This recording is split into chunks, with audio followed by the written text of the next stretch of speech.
श्रद्धावान भक्तगणांनो, छत्रपती शिवाजी पेठ जत येथील अत्यंत जागृत व नवसाला पावणाऱ्या श्री मायाक्का देवी व श्री भाग्यवंती मातोश्रींच्या मंदिराचा जीर्णोद्धार सुरू आहे।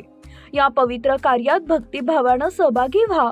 तुमची छोटीशी देणगी ही देवीच्या कार्याला मोठं बळ देईल। संपर्क बसवराज महाराज अलगूर, फोन पे गुगल पे 9767272277। देवी भक्तांनी एकत्र येऊन हे पुण्य कार्य यशस्वी करावे ही नम्र विनंती। नमस्कार, मी माया। आपण पाहत आहात BBM न्यूज। पाहुयात आजच्या काही ताज्या घडामोडी।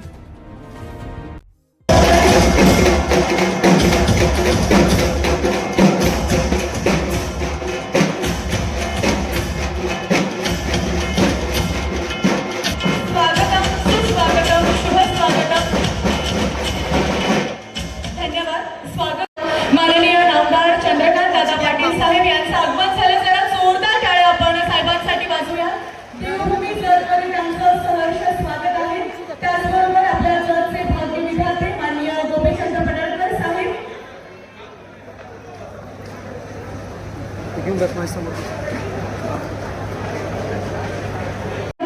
आजच्या सोहळ्यासाठी उपस्थित आहेत, त्यांच्या शुभ हस्ते। त्याचबरोबर देवभूमी जतचे भाग्य विधाते माननीय आमदार गोपीचंद पडळकर साहेब, माजी मंत्री माननीय सदाभाऊ खोत साहेब, याचबरोबर नगराध्यक्ष देवभूमी जत नगर परिषद डॉक्टर रवींद्र आरळी सर, उपनगराध्यक्ष विक्रमजी ताड, मुख्याधिकारी श्री लक्ष्मण राठोड सर, प्रांताधिकारी श्री अजय कुमार नष्टे सर, तहसीलदार माननीय प्रवीणजी धनोरकर सर, या सर्वांच्या शुभ हस्ते दीप प्रज्वलित करून आपण या समारंभाचा आरंभ करणार आहोत। यानंतर राष्ट्रगीत आणि महाराष्ट्र गीत होईल। सर्वांनी मी गोपीचंद पडळकरांना म्हटलं होतं की मला 6 वाजता निघावं लागेल, कारण सांगलीमध्ये अहिल्यादेवींचा पुतळा जो उभा केला आहे त्या चौकामध्ये मोठा ध्वज उभा करायचा, पण त्यांनी जतचं जे बदलत जाणारं स्वरूप काढलं, त्यामुळे मी आता सांगलीला जाणं कॅन्सल करतोय। तर मला इथेच जागा घ्यायची बाकी आहे।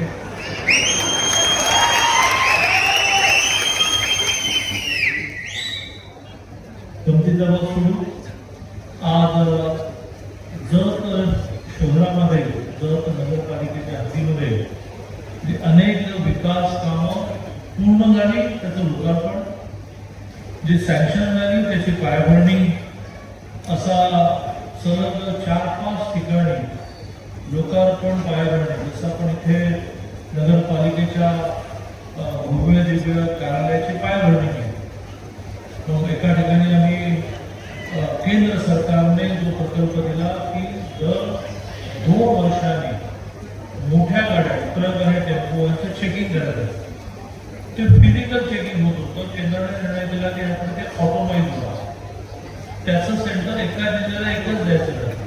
सांगली जिल्ह्यात 2 मिळाले, एक जत करायला सांगितलं, तर ते जतचं ऑटोमाइज टेस्टिंग सेंटर RTO त्याची पायाभरणी झाली। आपल्याला अभ्यासिका करायची त्याची पायाभरणी झाली, एक सुंदर गार्डन करायचं त्याची पायाभरणी झाली। अशा खूप कामांच्या सगळ्यात महत्त्वाचं म्हणजे एक जिल्हा उपरुग्णालय 50 बेडेड झालं, ते पूर्ण झालं, तिथं लोकार्पण झालं। अशा अनेक कार्यक्रमासाठी आज मी देवभूमी जतमध्ये आलेलो आहे। त्या देवभूमी जतमध्ये तर मला काय याच्यात काही शंकाच वाटत नाही। हे याची टेक्निकल प्रोसिजर आता पूर्ण होईल, गॅझेट करणं म्हणतात त्याला, त्यामुळे ते गॅझेट होईल आणि देवभूमी जत हे नाव व्हायला अडचण काही त्यात असणाऱ्या सगळ्या कामांच्या लोकार्पण आणि पायाभरणीच्या कार्यक्रमाला व्यासपीठावर अनेक मंडळी उपस्थित आहेत। व्यासपीठावर इतकी मान्यवर आहेत की त्यांची नावांचा उल्लेख हा एक भाषणाचा विषय होऊ शकतो। तुम्हाला तेवढा वेळ नाही, माझं काम गोपीचंदनी सोपं केलं आहे की त्यांनी त्या सगळ्यांच्या नावाचा उल्लेख केल्यामुळे मी असं म्हणेन की त्याने ज्यांच्या नावाचा उल्लेख केला त्यांचा मी उल्लेख केला आहे असं गृहीत धरा।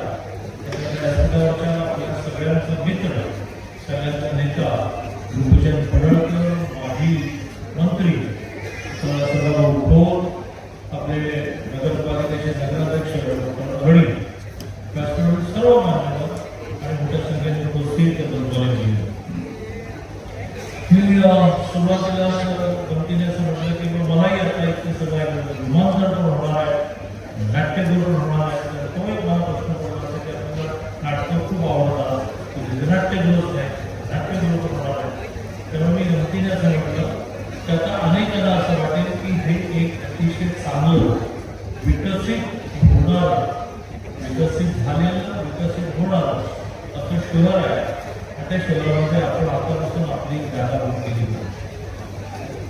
मी नेहमीच गोपीचंद पडळकर मला त्यांचे खूप जुना गोपीचंद पडळकरची राजकीय जीवनाची सुरुवात होत होती महाराष्ट्रामध्ये, देशामध्ये मोदीजींचं आणि महाराष्ट्र देशांचं सहकार्य आहे. अशा 12-13 साली माझा आणि गोपीचंद परिचय झाला. मी आणि त्यावेळेचे आपले महाराष्ट्र नेते, आता ते देशाचे नेते झाले, विनोद तावडे. असं मी त्याच्या 5,000 शेळ्या मेंढ्यांच्या मोर्चा, शेळ्या मेंढ्यांच्या मोर्चा मी आणि हे काय शेळ्या जाऊन बघू आपण, पाऊस उडला, आम्हाला किती होती ती शेळ्या मेंढ्याचा पुढं सुटला सेक्टर पडत त्यांना तेव्हा आपल्याला जात नाही. असा इतका जुना माझा परिचय आहे. मी त्याला नेहमीच असं म्हणत राहिलो की लोक काय म्हणतात याच्याशी तू तुझं काही जोडू नको. या महाराष्ट्रामध्ये 100-150 घराणी अशी गरज झाली, त्यांना त्यांच्याच घरात आपला, त्यांच्याच घरात जिल्हा परिषद सभापती अध्यक्ष, त्यांच्याच घरात खासदार, त्यांच्याच घरात मंत्री, त्यांच्याच घरात नगरपालिकेचा अध्यक्ष, किती समय आहे त्यांना. ज्यांचे आई बाप ग्रामपंचायतीचे सदस्य पण नाही, मंत्री आम्हाला स्वभाव करावं लागतं, हे सण. त्याच्यामुळे हा तुझा प्रॉब्लेम नाहीये, हा त्यांचा प्रॉब्लेम, त्यांचा प्रॉब्लेम होणार. त्यामुळे हत्तीच्या अग्नीच्या आपण चालू करायचा, आपण कोणाची चिंता करायची. मग काय करायचं, तो लोकांना तुला नेता मानण्याची चूक झाली असं वाटतं.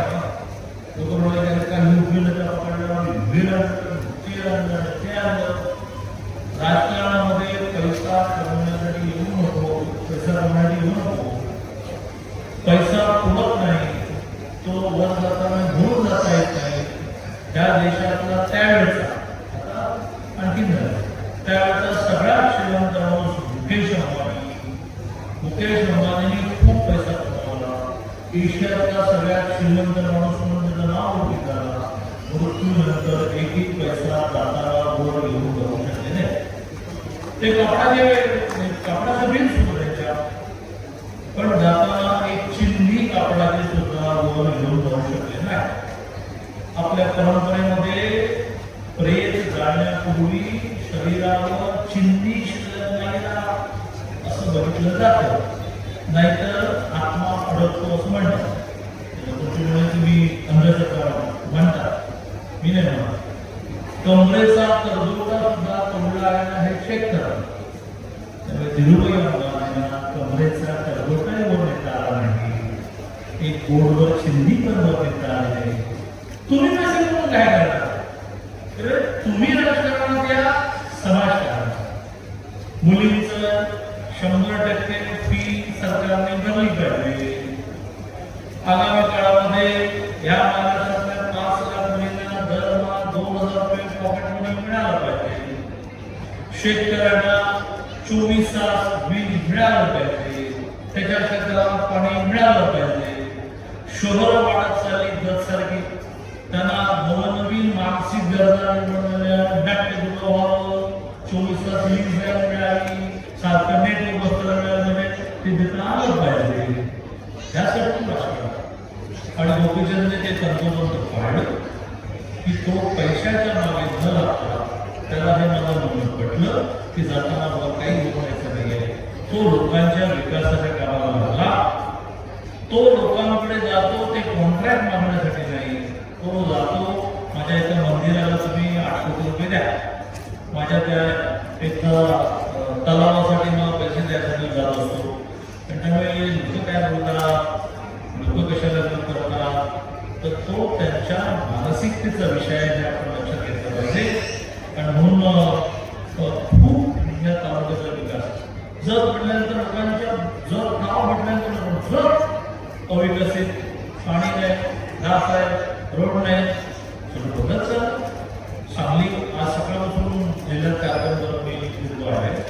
त्यामुळे शेवटचा कार्यक्रम लोकमतचा आपण इथे तर माझ्यामध्ये झटपणमध्ये 3 तास लागला आणि आपल्याला उशीर होईल.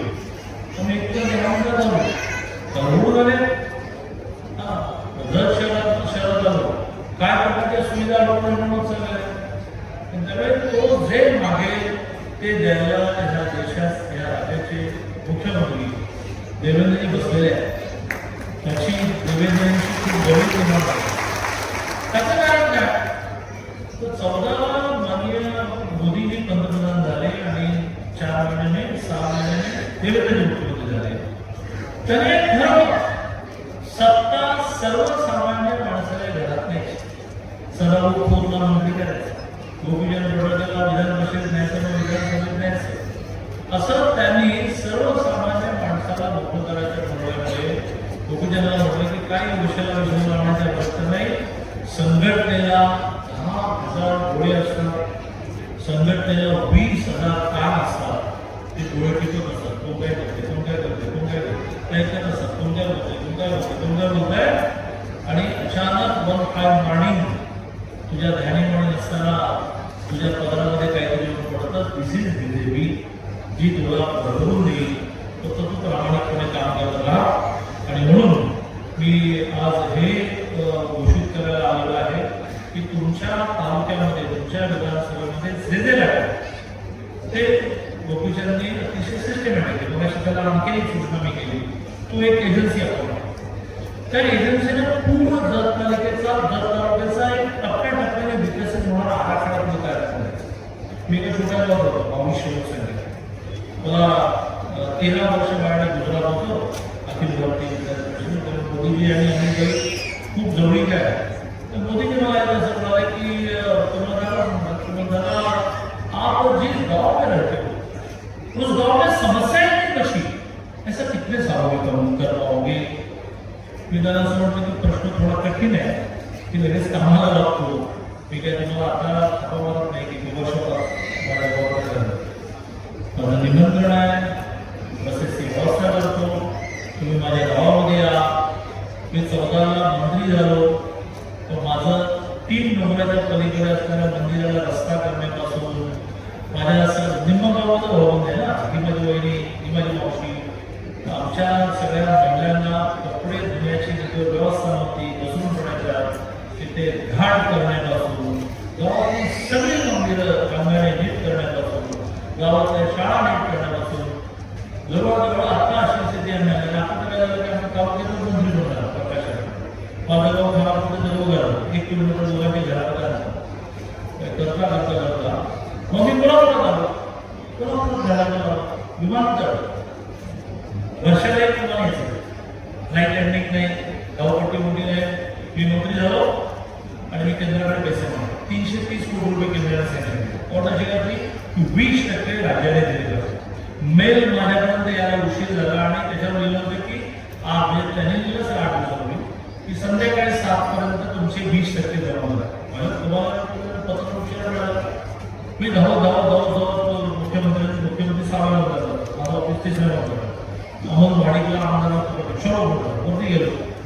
जेव्हा घाईमध्ये चाललं होतं त्यांनी गर्दीत बघितलं काय छोटं काय म्हणून केंद्राच्या पत्राला 330 कोटी रुपये सँक्शन केले. 33 अधिक 33 20% 66 कोटी आपण दिले मिळेल. आज संध्याकाळी तुमचा दिला पाहिजे. माझा विश्वास ठेवा. उभ्या त्यांनी विमान 66 कोटीचा दिला. ते 66 कोटी आमचे केंद्राला जमा झाले. केंद्राने 330 कोटी रुपये दिले आणि आज विमानतळ महाराष्ट्रात इतकं चांगलं विमानतळ हे पुणे आहे. पण त्याच्यानंतर असं प्रभाव आहे. खूप सुंदर विमानतळ. आज हैदराबादला फ्लाईट जातं, बंगलोरला फ्लाईट जातं, दिवसातून 2ला मुंबईला फ्लाईट जातं, तिरुपतीला फ्लाईट जातं. तर मी खानापूरून निघालो वाक्य ते दादा जिस गाँव में रहते उस गाँव का प्रश्न ही नहीं बचा. कितने सालों में कर पाया. पुण्यात पडवलं काही पुण्यात संबंध नाही. पण त्यावेळेचे अध्यक्ष पुन्हा लढलो आणि त्यांना असं वाटलं की मी याचं झालं टाकलं. 19ला निघलो, 24ला 19ला 26,000 लागले, आता 24ला 1,12,000. मला आमचं पहिले 1,58,000 समोरचं तुम्ही 25 त्याच्यानंतर माझ्या खरं 1,12,000. कारण दादाजीच गाव में रहते हो, उस गाव में समस्या कशी किती समावेश पाहिजे. पुन्हा आता बघू पुण्याचं एअरपोर्ट, पुण्याची मेट्रो, आता या पुण्यामध्ये 4 लाख किलोमीटर मी एकट्या जायचं शरीर येत नाही. आमची मोठी टीम आहे. 8च्या 8 आमदार हे एक शरद पवार 8 पैकी 7 आमदार बाहेर खासदार आमचा केंद्रात आमचा करताना त्यामुळे सगळ्यांना गेलं. मी गोपीचंदला आता माझं भाषण करताना पुन्हा तेच म्हणेन, वन एजन्सी येत्या 3-4 वर्षामध्ये टप्प्याटप्प्याने विकसित झाणारा प्लॅन. आणि मला मोदीजींनी सांगितलं ते वाक्य तुझ्याकडे घेऊन जातो की गोपीचंदजी गाव में रहते हो, उस गाव में समस्याएं नहीं बची, ऐसा कितना सारा मी कर पाऊंगी ते तुम्ही लवकर करा. शेवटी आणखी मिशन गोपीचंदला किंवा त्याच्या महिला कार्यकर्त्याला जोडली जाणार. त्या तालुक्यामध्ये शिकणाऱ्या महाविद्यालयीन विद्यार्थी, college going students, college going girl students यांना एकदा एक ताणभार निबंधलेला आहे की मला शिक्षण घेताना काय अडचण आहे. सगळे निबंध पाठवा.